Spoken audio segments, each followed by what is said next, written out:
Russia have now lost more tanks than there are in the entire inventory of the United States. 80% of Russian casualties are from first-person view drones. When they went to war, the unit of currency that we talked about was the BTG, the Battalion Tactical Group. And this was the all-arms grouping of tanks and armoured personnel carriers with its own organic artillery, which was supposed to be the maneuver echelon, which would do the strike towards Kyiv, and the war would be over in 3 to 5 days. Now, the attrition rate of those means that the Soviet inventories, because they never threw anything away, have been absolutely denuded, and the loss rate has been greater than the replenishment rate. So in terms of their ability to conduct large-scale maneuvers, that is gone. They've got to try and overcome the sort of killing zone between where they set off for an attack and the sort of line of the Ukrainian trenches. So what they're trying to do there is to use speed to overcome the surveillance, drones and artillery to get to the point where they can conduct a break-in battle to a Ukrainian trench system and then maybe exploit that for the future. Now, that doesn't mean it's being successful,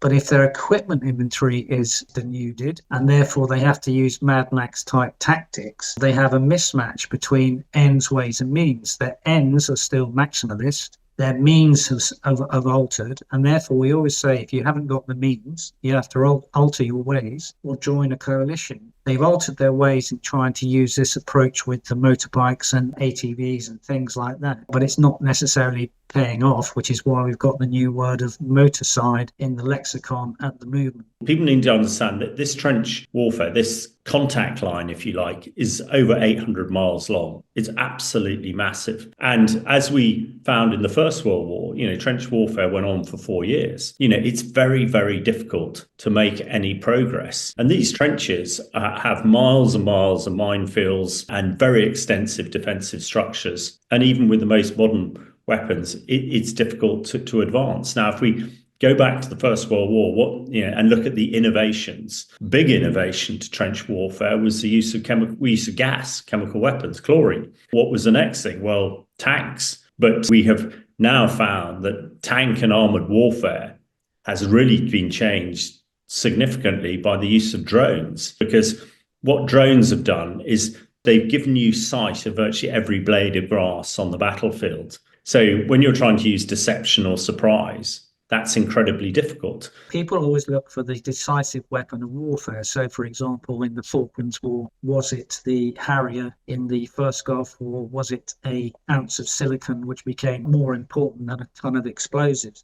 The thing which would, in my view, tip the balance militarily, or at least bring the Russians to the negotiating table, are the deep battle weapons which are still not there yet from various countries. So, for example, that would be the Taurus cruise missile from the Germans. So it's not just the missiles themselves, it's the types of warhead they have. So, for example, that may be the wonder weapon which would take down the Kerch Bridge. The American JASSM, that would be another air-delivered cruise missile, which would be important for the future.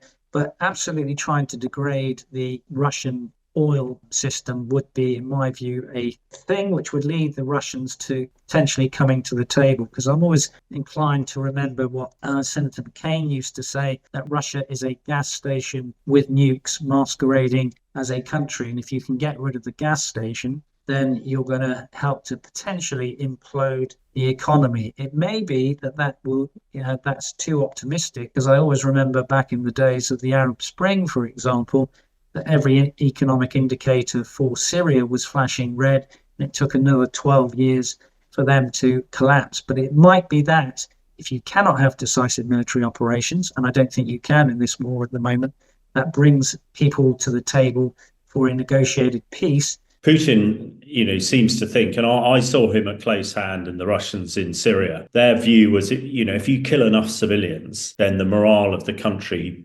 breaks down and people capitulate. And that, to a degree, has been what the Russians and what Putin has been doing, which is why that they so often are attacking hospitals and schools, that if you break the will of the people to resist, they will eventually, say to Zelensky, we've had enough, let's surrender. We don't want to see any more killing. From a Putin perspective, he still thinks that Russia can finish Ukraine. And there's a Russian proverb that the chicken pecks grain by grain. And that is why he's still vacillating in terms of future peace talks, because he does believe that he can still succeed on the battlefield. And indeed, that's why really in Istanbul last week, we had this notion from Medinsky, their chief negotiator, of the long war. And I don't think it was just by chance that he mentioned that the war that he mentioned about the Russians fighting a long war was the 21-year war that they fought with Sweden from 1700 to 1721. That wasn't, to my mind, an accident,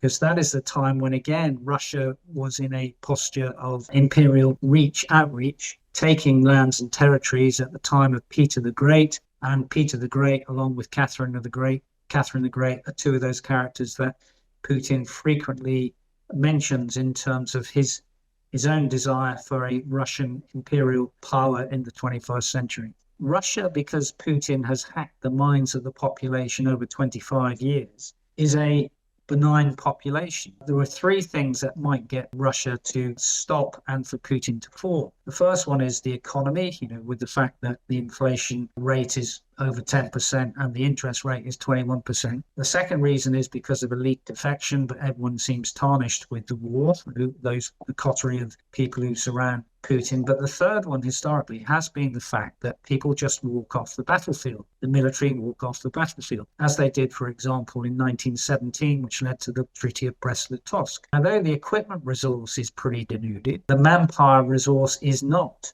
As long as Putin can recruit 30,000 people a month to replace the large numbers who are being killed and wounded each month, you've got a certain balance. That doesn't mean they have the operational power to conduct really large-scale offensive operations. I think that will be interesting to see, because again, one of the things that Medinsky mentioned last week in Istanbul was not just wanting the four oblasts of Zaporizhia, Kherson, Luhansk and Donetsk, but possibly also Kharkiv and Sumy.